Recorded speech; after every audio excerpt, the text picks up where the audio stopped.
Hey friends, Radhe Radhe. Welcome back to our channel that is Gyani politics. आज हम discuss करेंगे the most important topic for the UPSC examination, that is secularism. तो basically secularism मतलब होता है separate, लोगों को सेपरेट करना रिलीजन से। ठीक है। बेसिकली सेकुलर आज के टाइम पर सोशल, पॉलिटिकल, इकोनॉमिकल और कल्चरल स्पेयर्स ऑफ लाइफ में इंटर कर चुका है।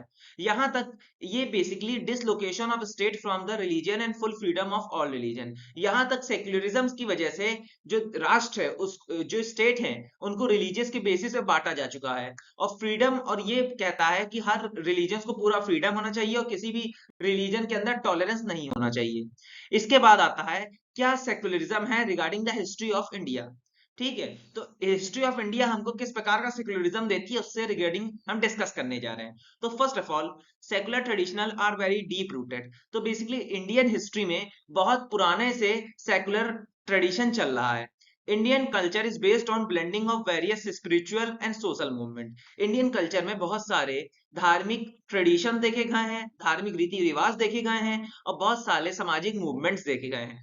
अब एंशियंट टाइम में Sanatan Dharma was basically allow to develop holistic religion by welcoming spiritual tradition.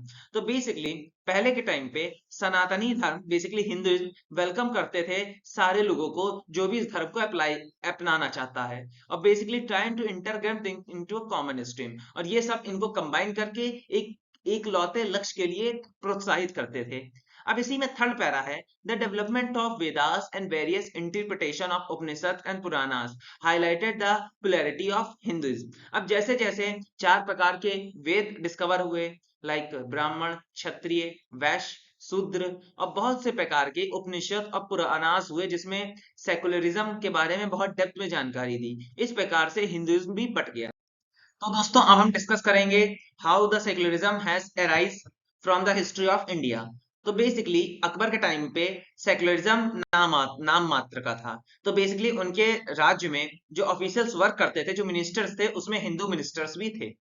ठीक है। और अकबर के टाइम पे जिजिया एबॉलिश कर दिया गया। जिजिया बेसिकली टैक्स था, तो धार्मिक तीर्थ स्थलों पे लगाया जाता था यात्रा के दौरान। अब second of all, basically tolerance policy में एक हमारा आता है दीन ए इलाही। तो बेसिकली ये अकबर के टाइम में इन्वेंट किया एक रिलीजियस बिलीफ था। ठीक है, जो कि एक दिखाता है टॉलरेंस पॉलिसी को। अब सेकंड आता है he has sponsored a series of religion debates which held in इबादत खाना। अब बेसिकली अकबर बहुत ही रिलीजियस से इन्फ्लुएंस थे, तो ये रिलीजियस डिबेट्स के लिए एक इबादत खाना टाइप का हॉल बनाया जो कि वर्शिप के लिए जाना जाता था। The participants in this debates include the theologians among the ब्राह्मण, जैन्स एंड जोरोस्ट्रियंस। तो बेसिकली इस डिपार्टमेंट में ब्राह्मण्स भी जा सकते थे, जैन्स भी जा सकते थे एंड जोरोस्ट्रियंस भी जाते थे। अब हमारा अगला टॉपिक आता है सेक्युलरिज्म और इंडियन कॉन्स्टिट्यूशन में क्या मेल है। तो बेसिकली फर्स्ट ऑफ ऑल आपको बता दूं, जो वर्ड सेकुलर है वो हमारे कॉन्स्टिट्यूशन के अंदर डाला गया था 1976 में, और इस प्रकार से फ्रेम किया गया India is a servant socialist secular democratic Republic. अब हमारा आता है article 14। Basically article 14 grants equality before the law and equal protection of all law. Article 15 enlarges the concept of secularism। Basically article 14 equality को फैलाती है, और इसी के साथ साथ आर्टिकल 15 कहती है कोई भी डिस्क्रिमिनेशन ना किया जाए on the basis of race, caste, sex and place of birth. इसके बाद दोस्तों हमारा आर्टिकल 16 पार्ट फर्स्ट आता है जो कि गारंटी देता है इक्वालिटी ऑफ अपॉर्चुनिटी। किसी भी व्यक्ति को सब हर व्यक्ति को इक्वल अपॉर्चुनिटी मिले और कोई भी डिस्क्रिमिनेशन ना किया जाए caste, religion, sex, birth place और डिसेंट्स के बेसिस पे। इसके बाद दोस्तों हमारा नेक्स्ट आर्टिकल आता है कॉन्स्टिट्यूशन के अंदर, that is article 25। Freedom of consciousness, that all person are equally entitled to freedom of consciousness and right to freely process, practice and propagate.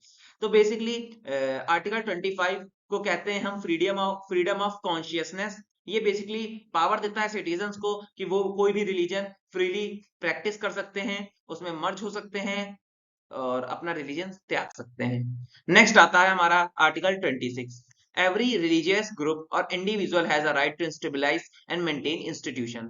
अब आर्टिकल 26 कहता है कोई भी इंडिविजुअल या ग्रुप ऑफ इंडिविजुअल कोई भी इंस्टीट्यूशन मेंटेन कर सकता है किसी भी रिलीजियस के लिए, और रिलीजियस और उसका पर्सन चैरिटेबल पर्पसेस होना चाहिए।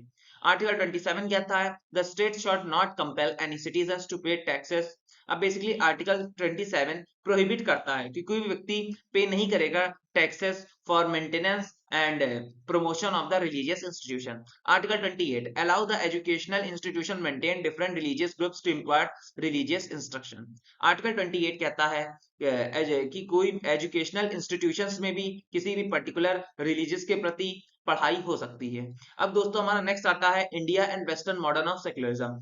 इंडिया का सेक्युलरिज्म और वैसे वेस्टर्न मॉडर्न ऑफ सेक्युलरिज्म में क्या भेद है, इसके बेसिकली दो पॉइंट है। पहला, as per the western model the state and the religions have own separate sphere. अब वेस्टर्न कंट्रीज में ऐसा देखा गया है, जैसे यूरोप हो गई, यहाँ पे स्टेट और रिलीजियस के अपने अपने अलग अलग गोल से अपने अपने स्पेयर है। स्टेट ना रिलीजियंस के मैटर में इंटरफेयर करता है और ना रिलीजियंस स्टेट के मैटर में इंटरफेयर करता है। सेकंड पॉइंट है the western concept of secularism required complete separation. अब वेस्टर्न कॉन्सेप्ट में बेसिकली जो बेस इनका है, रिलीजियस और स्टेट अलग अलग रहते हैं। तो दोस्तों यही था मेरा वीडियो रिगार्डिंग द सेक्युलरिज्म। अगर आपको टॉपिक पसंद आया तो लाइक सब्सक्राइब शेयर कीजिएगा एंड जय श्री राधे।